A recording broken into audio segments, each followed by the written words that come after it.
Donc, l'oralité aujourd'hui, et peut-être d'ailleurs, ce serait intéressant de savoir, à côté de votre pratique personnelle, donc moi je vous ai vu seulement, je crois, dans la profération de l'Odyssée, mais à côté de votre pratique personnelle, vous dites-en quelques mots si vous le souhaitez, mais il y a ce voyage permanent à travers le monde et à travers l'histoire qui est le Clio. Qu'est-ce que ça a changé dans votre regard sur l'oralité pour vous? Beaucoup. Parce que d'abord j'avais l'impression, et je l'ai toujours, d'être un être mal cultivé, on pourrait dire, pour ne pas dire pas cultivé du tout, et admiratif de grands textes. Il s'est trouvé que, par chance, puisque je vois que ça n'est pas forcément partagé par tous, je trouve que les contes de fées sont des objets extraordinaires qui m'émeuvent, qui me surprennent, qui sont d'une simplicité et qui sont fictifs en plus, et qui me nourrissent. Et je ne saurais pas dire de quoi, mais la seule chose que je peux dire, c'est que ça me procure une satisfaction, un rebondissement d'émerveillement et des épopées. Mais j'en connais peu. Et de toute façon, et la littérature elle-même est conduite, quand je peux lire, quand je peux, comme je suis né dans un quartier comme les quartiers d'aujourd'hui, de la banlieue parisienne et d'ailleurs, c'était pas franchement la lecture ma tasse de thé, mais néanmoins, comme on m'avait finalement foutu en tôle, enfin en pension pendant un moment parce que c'était impossible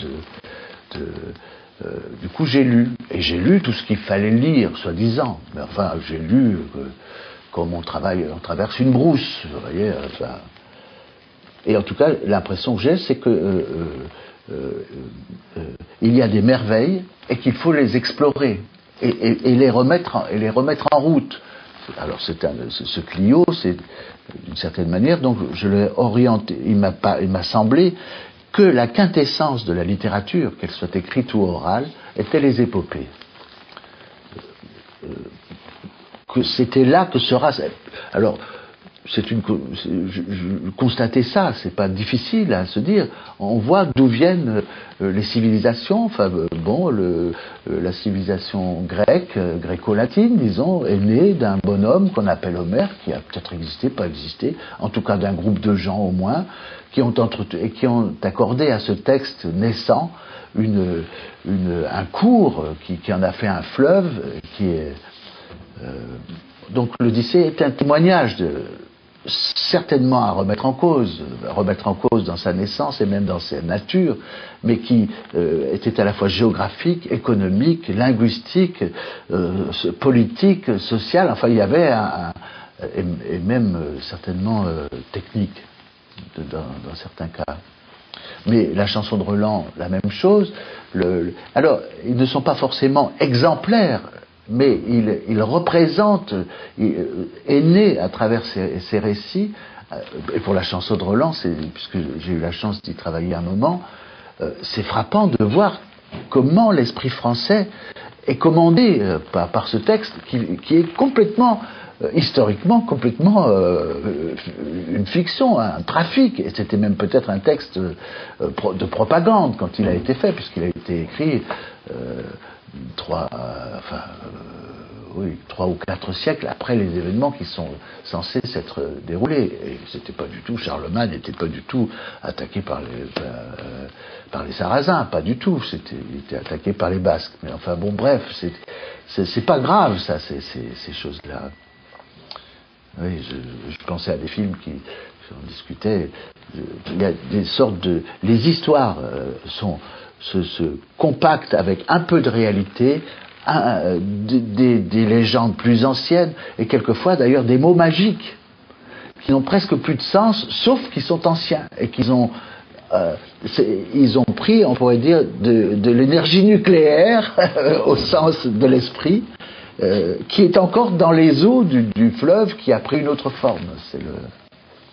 Et alors, du coup, au Clio, j'avais pensé au début, en commençant, faire une sorte d'atelier où j'aurais invité les conteurs les plus sérieux ou les plus avancés, mais pas du tout, ça s'est pas passé comme ça. Mais du coup, j'ai quand même rencontré des fous furieux, enfin, et d'origines très diverses, et qui voulaient bien s'engager pendant un temps à se mettre au service disons, de ce qu'on appelait un chef-d'œuvre pour les compagnons, et qui est l'occasion d'un apprentissage et aussi d'une réalisation. Alors, donc, ils se sont...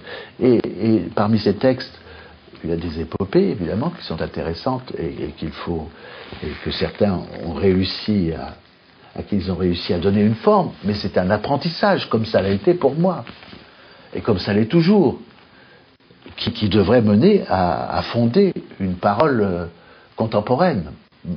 Il ne s'agit pas, évidemment, reprendre le cours de ce qui a été porté jusqu'à nous, d'une manière ou d'une autre, mais ensuite d'essayer de soi-même se servir des enseignements qu'on a tirés de cette fréquentation.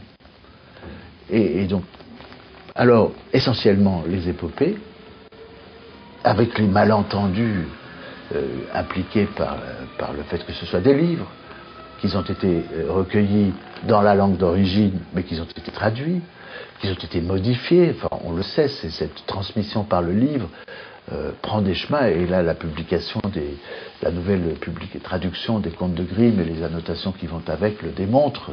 C'est un acte littéraire, en fait, le collectage du folklore.